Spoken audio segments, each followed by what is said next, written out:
So, next up here we have Roland. Roland, nice to have you here. Yeah, great. Yeah. Maybe start with a little introduction about yourself and your role. Okay. I'm Roland Beutler from SWR in Stuttgart, which is one of the German public broadcasting companies, and I'm responsible there for distribution strategy in general terms. And I'm representing actually SWR and the EBU and ARD in international fora, organizations like standardization, regulation. So I've done a lot of work in ITU and CPT and then turned to 3GPP, mainly some 15 years ago basically. And I'm at the moment chairing this so-called strategic program on distribution at the EBU, which is one of the 5 top-level technical groups at the EBU. And we're doing anything that's related to distribution. And I'm also, the other role is I'm vice chair of the so-called 5G Media Action Group, which is an industry consortium bringing together the IT industry, telco industry, and the media industry in order to foster 5G technology for production, distribution of our content. Okay. And it's your first time here in Oslo for Northern Waves? For Northern Waves, it's the first time. Yeah. I've never been at this conference before, that's true. I've been to Oslo, I think twice. No, yeah. So, half of the day is gone. What do you like about the event so far? For me, it's a different experience. As I said in my speech at the very beginning, looking at the agenda, it felt a bit alien because the topics were different. So I was a bit, you know, at the frontier or the outskirts, so to say, of the topic. Nevertheless, it's good always to get a fresh input and to see other faces and to learn a bit what's going on in other regions. And I know that Scandinavia has played or is still playing a prominent role when it comes to online services. Was mentioned this morning as well. Yep. So, good to meet people, had very nice conversations already. Great.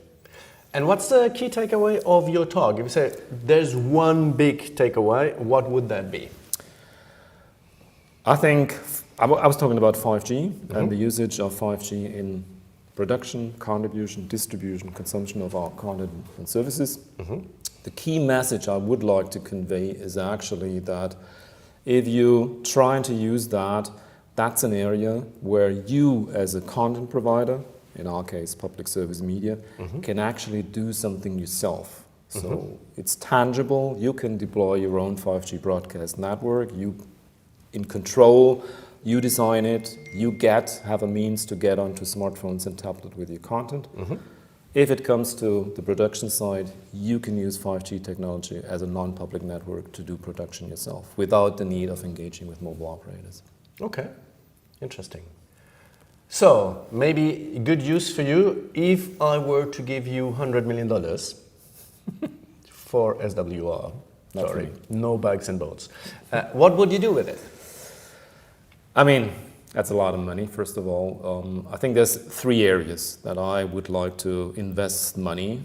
The first one, naturally, following up from my presentation, is spending money on deploying 5G broadcast networks and offering a corresponding service. That's the first one.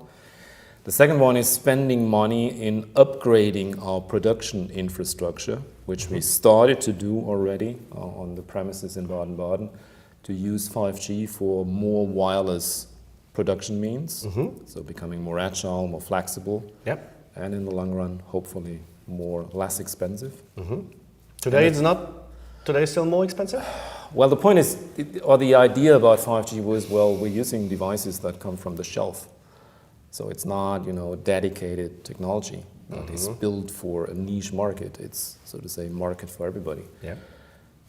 We'll see if that's going to work out in the end. Okay. But anyway. And a third, so to say, patch would be actually thinking about setting up our own, by ourselves, operated CDN network or multi-CDN infrastructure. Because what we see at the moment on the CDN market is consolidation in a sense of the small ones being eaten up by the big ones. And you know, prices have come down over the years, but it starts to saturate, and there's likely an increase coming. And once, so to say, control is in one spot, I think we're not in a good position. So having at least for a socket of your distribution ports your own stuff, that would be something. Yeah, several of the big tier 1 telcos have done that journey already. Yeah. Deutsche Telekom or Telefonica, they've already done that. Yeah, but that's a difficult story. Of course. Cool, well spent money. I hope somebody gives you 100 million. You told me before in the break there's a big meeting happening in Germany today. Maybe tell us about that as well. You know, the prime ministers of the Bundesländer, the federal states, they have a meeting. I don't know if it's today or tomorrow, but anyway, this week. And they have to decide about a budget in a way. There's this organization in Germany which is called KEF, which is to evaluate how much money the public service broadcasters should get. They made a proposal to increase the license fee or the household fee everybody has to pay in Germany by kind of 60 cents per day, per month. Yeah. I'm not sure what's going to be the result in the end. Maybe send them your 3 statements how you would spend the money. Maybe that can help. Roland, thank you very much for your time for the interview and enjoy the rest of the day. Thank you. Thank you.